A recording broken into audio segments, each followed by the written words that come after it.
Deep within the mystical realm of fairyland, hidden beyond the veil of mortal eyes, lived Lyra, the Tooth Fairy. For centuries, she had been the guardian of lost teeth, collecting them with care and leaving behind small tokens of magic. But there was a secret she had kept buried deep within her heart, a secret only the eldest fairies knew. Years ago, during one of her nightly visits to the human world, Lyra had fallen in love with a kind-hearted man named Daniel. He was an ordinary human, unaware of the magic that surrounded him.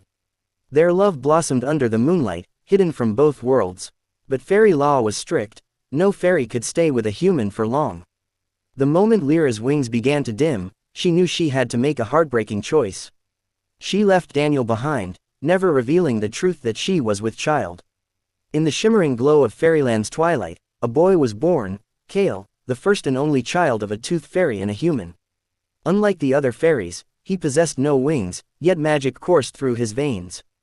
The elder fairies watched him closely, whispering about the consequences of his existence.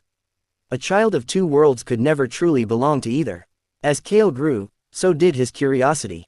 He longed to understand the human half of himself, the father he had never met, and the world he had been kept from. Every night, he watched from the edges of fairyland, gazing into the mortal world beyond. One evening, as the winds whispered secrets through the trees, Kale overheard the elder fairies speaking in hushed voices. His father, Daniel, had moved on.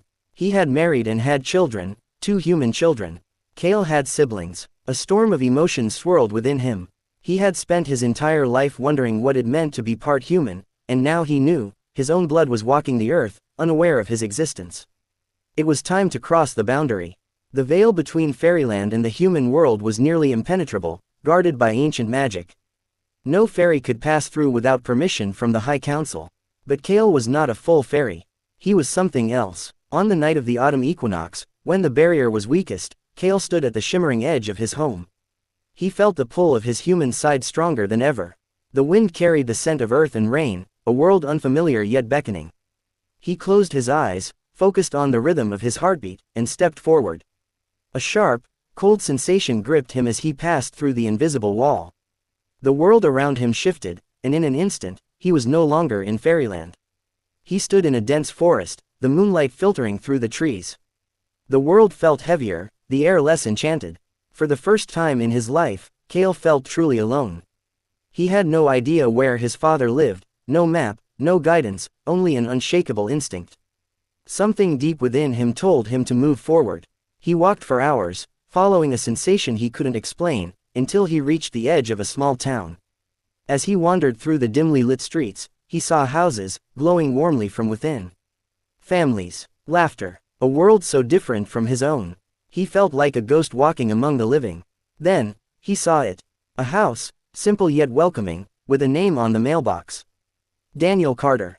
His father's name. His heart pounded as he approached the front door, his hands trembling.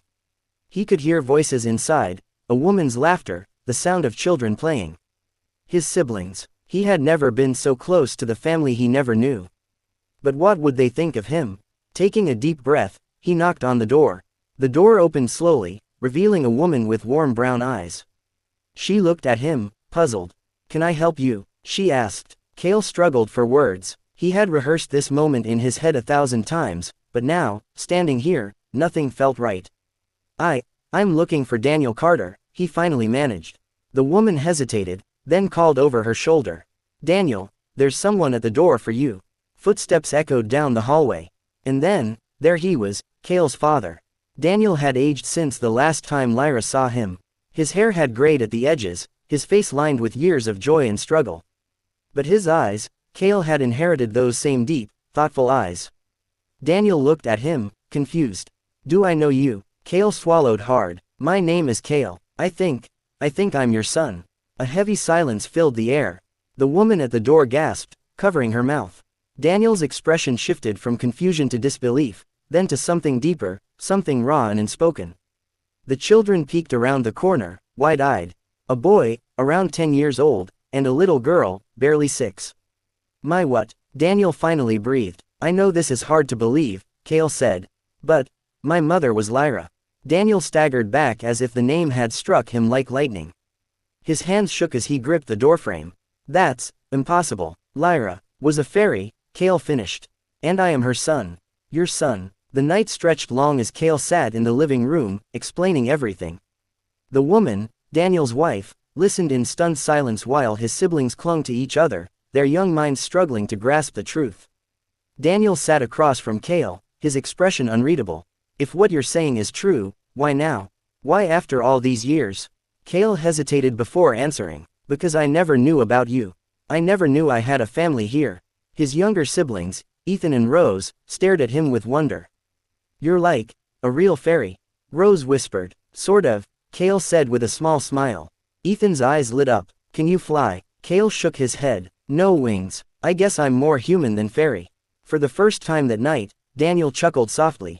Well, that makes two of us. The next morning, Kale stood at the edge of the backyard, watching the sunrise over a world that was no longer foreign to him. His father joined him, standing silently by his side. I don't know what this means for us, Daniel admitted. But if you are my son, I want to know you. Kale felt warmth bloom in his chest. And, what about them? Kale asked, nodding toward the window where Ethan and Rose peeked out, giggling. Daniel smiled. They already think you're the coolest big brother in the world. Kale laughed. For the first time in his life, he felt like he belonged. Maybe he was not just a fairy. Not just a human. Maybe he was both. And maybe, just maybe, he had found the place where he was always meant to be.